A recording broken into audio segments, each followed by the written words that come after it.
खुंटेविहीर पिंपळसोंड रस्त्यावर पुराचे पाणी व दरड कोसळल्याने रस्ता बंद। 7 ते 8 गावांचा तालुक्याशी संपर्क तुटला।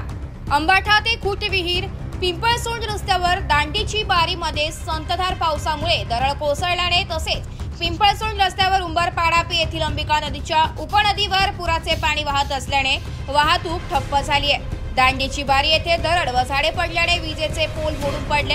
त्यामुळे खुंटेविहीर, रानविहीर, मुखपाडा, गोणदगड, उदालदरी, झारणीपाडा, मालगोंदा, तातापाणी, उंबरपाडा, पिंपळसोंड या गावांचा तालुक्याशी संपर्क तुटलाय।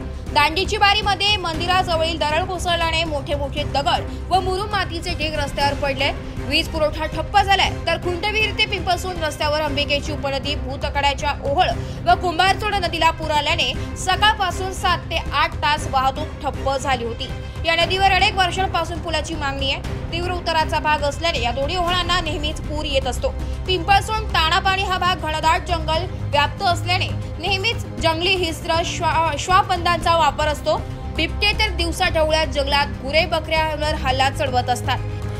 रात्री अपरात्री तर सर्पदंश, विंचूकाट्याची नेहमीच भीती असते। वीज पुरवठा तात्काळ सुरळीत करून दरड हटवावी अशी मागणी परिसरातील नागरिकांनी केली आहे। खुंटेविहीर दांडीची बारी हा रुंद घाटातील एकेरी रस्ता असून दरवर्षाची पावसाळ्यात या रस्त्यावर दरड कोसळल्याने वाहतूक ठप्प होत असते। घाट कटिंग करून रस्त्याचे रुंदीकरण करण्यात यावे। तर दुसरीकडे खुंटेविहीर ते पिंपळसोंड रस्त्यावरील नदीवरील अनेक वर्षांपासून पुलाची मागणी करून ती अद्याप पूर्ण झालेली नाहीये।